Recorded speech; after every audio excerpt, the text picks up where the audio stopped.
শিরোনাম: বারজাখের জীবন, এক অপেক্ষা, এক প্রস্তুতি। প্রথম পর্ব। সাদিক সাহেব ছিলেন একজন ধর্মপ্রাণ, বিনয়ী এবং দানশীল মানুষ। তিনি তার সারাটা জীবন আল্লাহর নির্দেশিত পথে কাটিয়েছেন।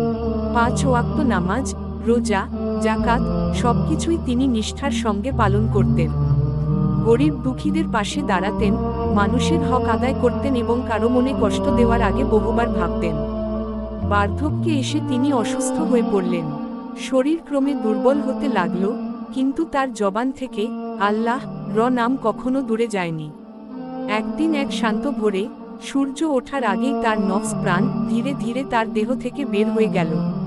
তার আত্মীয়স্বজনরা অশ্রুসিক্ত নয়নে তাকে শেষ বিদায় জানালেন। জানাজা হলো, দাফন হলো, এবং কবরের মাটি দিয়ে ঢেকে দেওয়া হলো দুনিয়ার সেই শেষ ঠিকানা। কিন্তু কাহিনী এখানেই শেষ নয়। প্রকৃতপক্ষে এখান